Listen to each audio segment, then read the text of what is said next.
কুল্লু নাফসিন যায়কাতুল মৌত কहिले बा कुरान हो ई बतिया के सच मानल हमनी लोगन के काम हो। आई एक दिन तहरा लागे फरिश्ता ले जाई तोहरो जान हो। रोवत रह जाई बेटा बेटी रोवत रही कुल खानदान हो।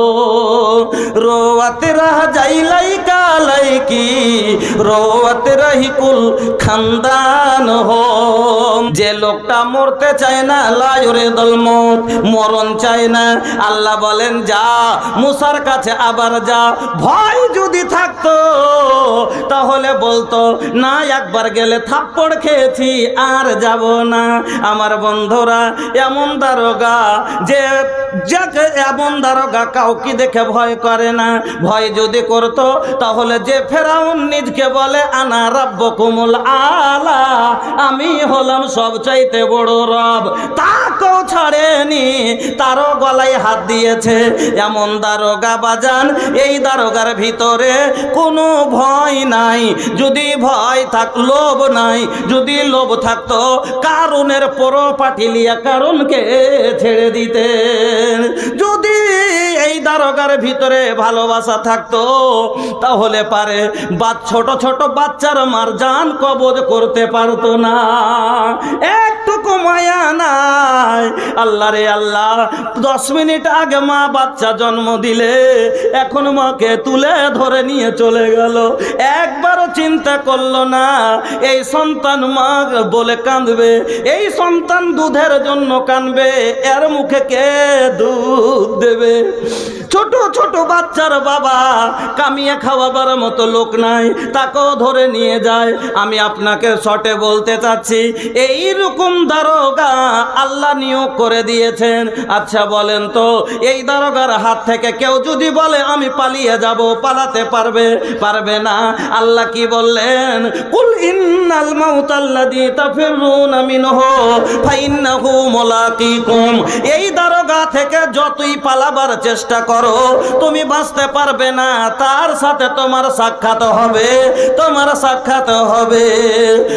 কুল্লু নাফসিন যায়কাতুল মউত কहिले बा कुरान हो ई बतिया के सच मानल हमनी लोगन के काम हो। आई एक दिन तहरा लागे फरिश्ता ले जाई तोहरो जान हो। रोवत रह जाई बेटा बेटी रोवत रही कुल खानदान हो। रोवत रह जाई लइका लइकी रोवत रही कुल खानदान हो। আমার বন্ধুরা আমার ভাই জানেরা তাহলে কথাটা কেন বললাম বুঝতে পারলেন যে এই মত এমন একটা জিনিস যাতে থেকে আপনি আমি বাঁচতে পারবো না। এই লোকটা দুনিয়াতে একটা মানুষ যদি ভুল করে পালিয়ে যায় যেমন ভারতবর্ষে বাস করতে গেলে ভারতের আইন মেনে চলতে হবে ওই রকমই আল্লাহর বিধান আল্লাহর জমিনে থাকতে গেলে আল্লাহর বিধান মেনে চলতে হবে। এবার বিধানের বাইরে আপনি কাজ করে যদি চলে যান আর আপনাকে আল্লাহ ছেড়ে দেবেন না না না। যেমন ধরার জন্যই আল্লাহ মওতটাকে সৃষ্টি করেছেন। আল্লাহ রাব্বুল আলামিন যদি মরণ সৃষ্টি না করতেন তাহলে মানুষ কত খারাপ হতো। সবাই জানি যে মরবো তারপরে চুরি হয় না হয় না হয়। যে চুরি করে সে জানে না মরবে জানে তবু চুরি করে। যে ডাকাতি করে সে জানে না মরবে তবু ডাকাতি করে। যে লোকটা জমি বেঈমানি করে সে লোকটা জানে না আমি মরে যাব জানে তারপরও যদি এত দূর তার ভিতরে আল্লাহর ভয় কম হয় যদি মরণ না থাকতো। শর্টে বলে যাচ্ছি আপনাকে শুধু এইটুকু বুঝাতে যাচ্ছে। আচ্ছা মদ থেকে বাঁচতে পারবেন না আর মদ থেকে বাঁচতে পারবেন না মানে মরতে হবে আর মরতে গেলেই আল্লাহর কাছে আপনাকে হিসাব দিতে হবে। কথা হলো এটাই দিতে হবে। এবার বলেন আপনাকে যেটা আমি বলছিলাম যে ওই লোকটা কাতাল করে পালিয়ে গেছে চতুর্দিক থেকে তাকে খোঁজে ঘেরে নিয়েছে, এটাকে এইভাবে ঘেরে আছে। লোকটা যদি এবার পালায় গুলি খাবে, দাঁড়িয়ে যায় ধরা পড়বে, জেলে যাবে। তো বুদ্ধিমানী লোকটার কিসে হবে, পালাটা না দাঁড়িয়ে যাওয়াটা? দাঁড়িয়ে যাওয়াটা। হাত দুটো উত্তোলন করে যদি দাঁড়িয়ে যায়, কম করে জেলে থাকলে বেঁচে তো থাকবে। আর যদি পালাই কিন্তু সরকারের আদেশ ওকে মেরে দিতে হুকুম আছে, তাহলে এটা হলো বুদ্ধিমানী, যে নিজকে আত্মসমর্পণ করে দেওয়া। ওই রকমই যখন আপনি আর আমি জানছি মরণ থেকে আমার নিস্তার নাই, মরতেই হবে, তাহলে পারে বুদ্ধিমানী আপনার আমার এটাই যে আল্লাহর আগাদিকে নিজকে আত্মসমর্পণ করে দেওয়া, আল্লাহর কাছে তওবা করে নেওয়া মরার আগে আগে। এই জন্য আমি আয়াতটা কি বলেছি, প্রথমে আল্লাহ আয়াতটাতে কি বলছেন শুনেন। আল্লাহ বলছেন তুবু ইলাল্লাহি জামিআন ইয়া আইয়ুহাল মুমিনুনা লাআল্লাকুম তুফলিহুন। হে মুমিন ব্যক্তিরা, তোমরা এমন ভাবে আল্লাহর কাছে তওবা করো যাতে কামিয়াব হয়ে যাও। এবার তওবা করলে মানুষ কিভাবে কামিয়াব হয়, আমি তো বলেছি যে আমার বিষয় শুনতে গেলে কম করে 2 ঘন্টা সময় লাগবে। হ্যাঁ, তাহলে আপনাকে আমি ফুটিয়ে তুলে দেখিয়ে দেব। এবার ভালো করে বুঝবেন, আল্লাহ বলছেন এমন তওবা করো যাতে কামিয়াব হয়ে যাও। তো কিভাবে তওবা করলে কামিয়াব হবে শোনেন। এবার 1-2 মিনিট। আপনি জীবনে 99টা গুনাহ করেছেন, একটা মাত্র নেকি করেছেন। আল্লাহর একটা দাড়ি পাল্লা হবে, মেজান হবে। দুনিয়াতে আপনারা দাড়ি পাল্লা দেখেছেন তো? তারাজু তারাজু কয় প্রকারের দেখেছেন? কয় প্রকার? 3 প্রকার। একটা হয় বড় ধরনের, এরকম করে দুদিকে খোঁটা দিয়ে 3 দিকে লাগাই, যাতে বড় বড় বস্তা মাপা যায়। এর ওজন সঠিক না ঠিক, সঠিক জীবনও লয়। সঠিক যদি হলো, আপনি যখনই তুলবেন এতে কিলোর নিচে ওজন আসে না। আসছে? আসবে কটি? 55 কেজি, 62 কেজি। জীবনে দেখেছেন 62 কেজি 200 গ্রাম, 53 কেজি 100 গ্রাম। 100 গ্রামের হিসাব কোনোদিন পেয়েছেন?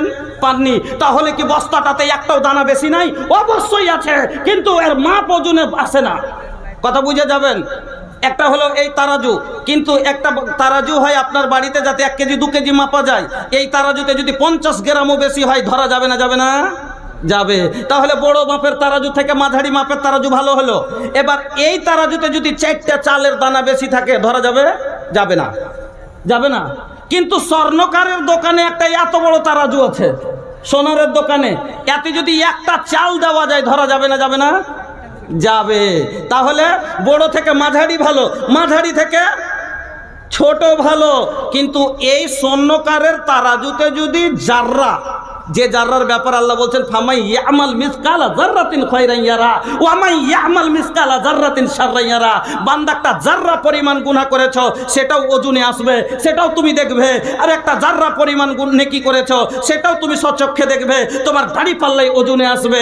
তাহলে 1 জাররা চিনেন? জাররা যদি না চিনেন, কালকে সকালবেলা যখন সূর্য উঠে যাবে দুপুরের সময় ঘরের ভিতরে ঢুকবেন, জানালা দরজা বন্ধ করে দিবেন, জানালার ছিদ্র দিয়ে যখন আলোটা ঢুকবে ওই আলোর ভিতরে দেখেন একবারে ছোট ছোট জিনিস কি কুলকুল কুলকুল করে, একে বলে জাররা। এই জাররা ধরতেই পারবেন না। আর ধরতে পারেও যদি 100 কোটিটা যদি স্বর্ণকারের তারাজুতে দিয়ে দেন একটা ওজন আসবে না। তাহলে আমার আল্লাহর দাড়ি পাল্লা কত খাঁটি হবে চিন্তা করেন। বলার কথা হলো আল্লাহর দাড়ি পাল্লা কত খাঁটি হবে, যে আল্লাহ বলছেন একটা জাররা পরিমাণ তোর হিসাব আমি আল্লাহ তোমাকে বরাবর করে দিয়ে দেবো। আমার বন্ধুরা, তাহলে বুঝতে পারলেন যে এই খাঁটি তারাজু আল্লাহর এত হবে, এতে আপনার হিসাব তোলা হবে। আর সেই দিন আপনার হিসাব যখন তুলবে, আল্লাহু আকবার। আচ্ছা, অদৃশ্য জিনিসকে ধরা যায়? যায়। যে জিনিসটা দেখা যায় না সেটা ধরা যায়? জি ভাই, যায় না? আমি বলছি যাই, আমি বলছি যাই, যাই না? ডাক্তার সাহেব এখানে বসে আছেন। আচ্ছা, জ্বর জীবনে দেখেছেন মানুষকে যে জ্বর হয়? জ্বর দেখেছেন? দেখেছেন চোখে? কিন্তু বাস থার্মোমিটার লাগার পরে 3 মিনিট পরে হুড়কা লাঠি টেনে কইছে কি 102 ডিগ্রি ধরা গেল, গেল ধরা। আল্লাহর বানা মানুষ, মানুষের বানায় একটা থার্মোমিটার, একটা সামান্য মেশিন। যদি আপনার গোপন তথ্যকে তুলে দেয়, কতটা জ্বর আছে শরীরে ধরে দেয়, তাহলে আমার আল্লাহর কুদরতি তারাজু কত খাঁটি হবে।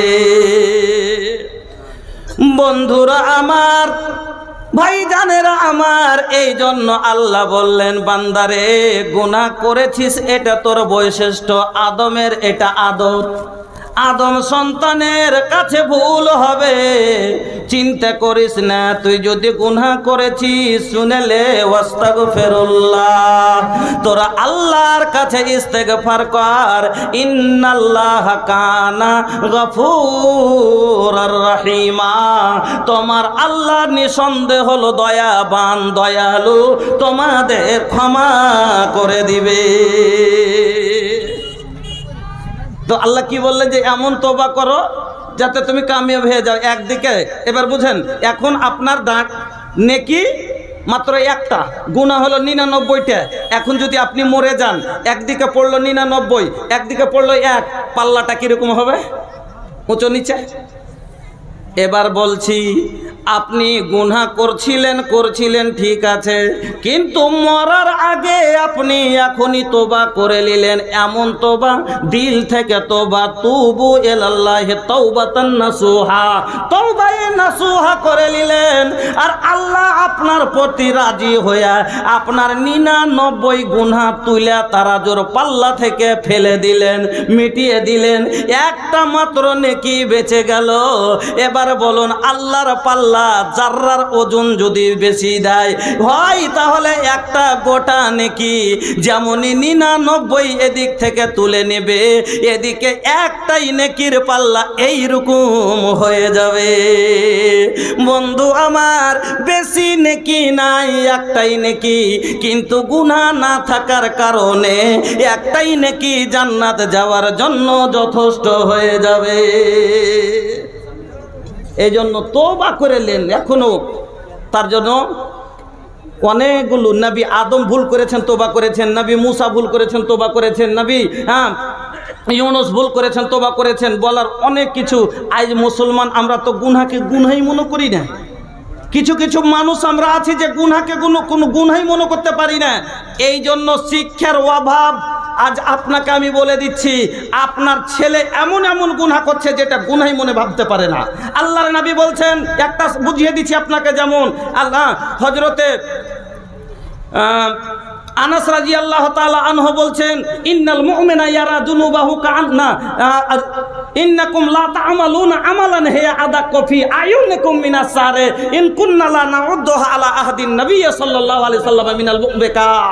যেই গুনাহগুলোকে তোমরা চুলের চাইতে দুর্বল ভাবছো, যেই গুনাহগুলোকে তোমরা গুনাহই মনে করতে পারো না, রাসূলের জামানায় এই গুনাহকে হালাক করে দেওয়া গুনাহ মনে ভাবা যেত।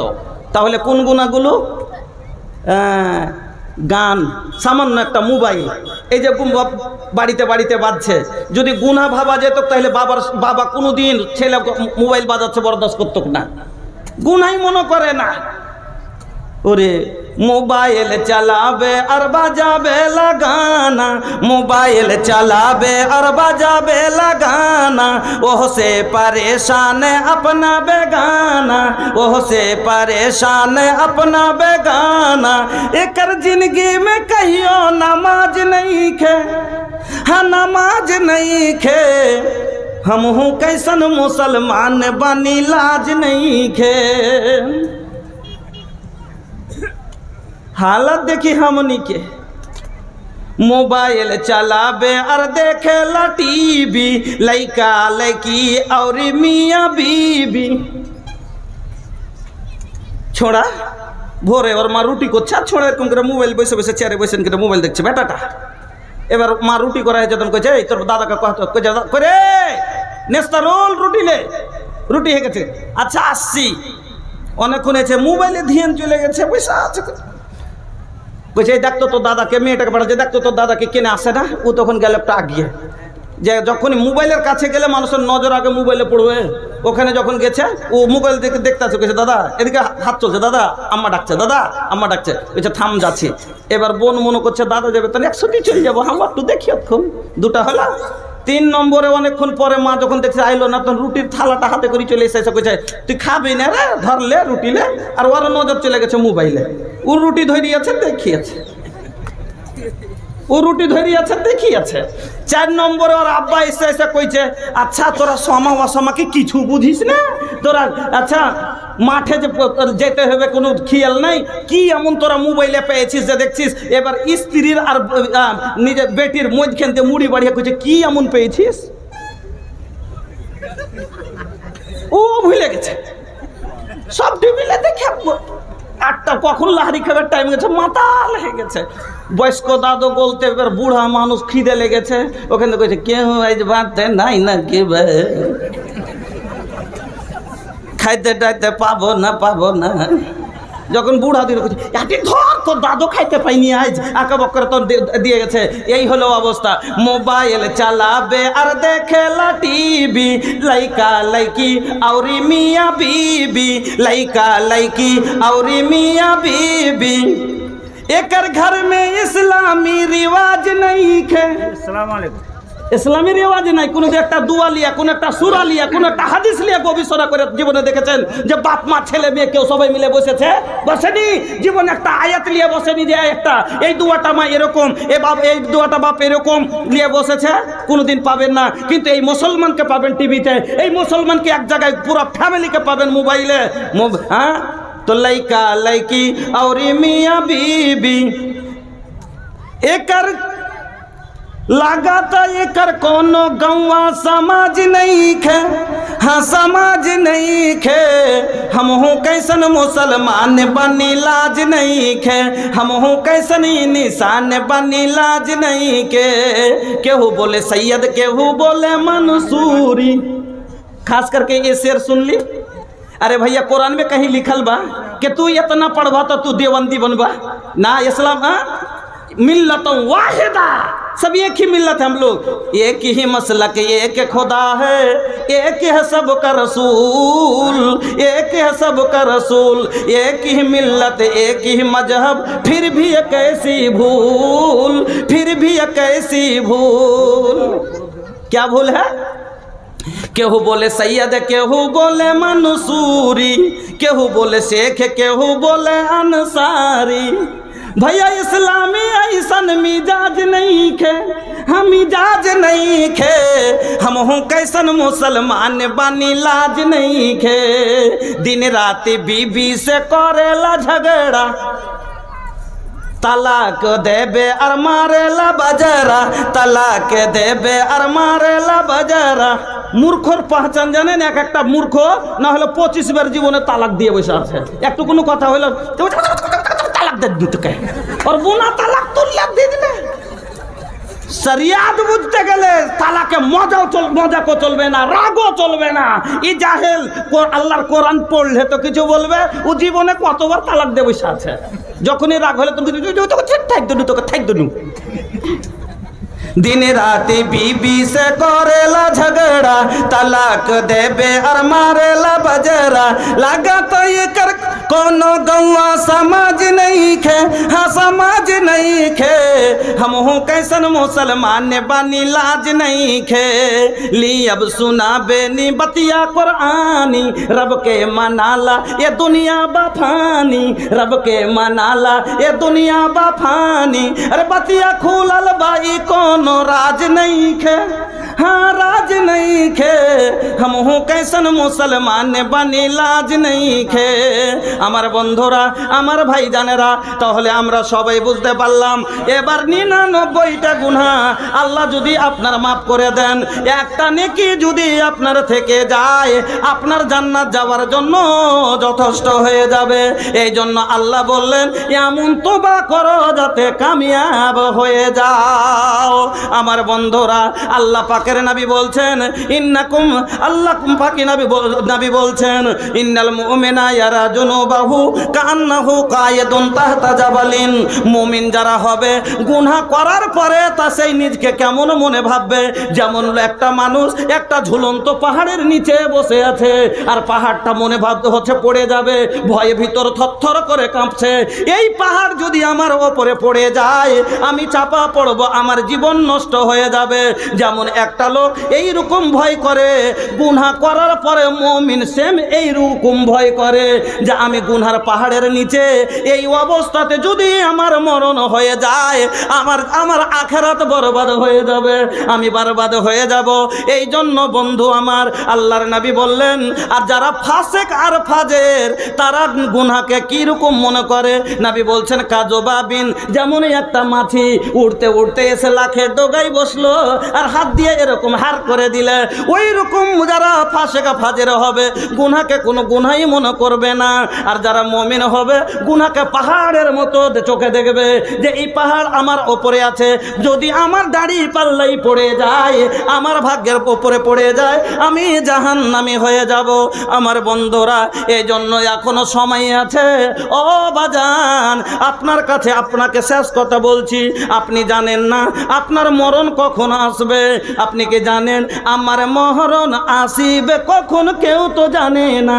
তোমার মরণ আসিবে কখন? কেউ তো জানে না। এই দুনিয়া চিরজীবন থাকার জায়গা না, অন্ধকার কবর যে আমার আসল ঠিকানা।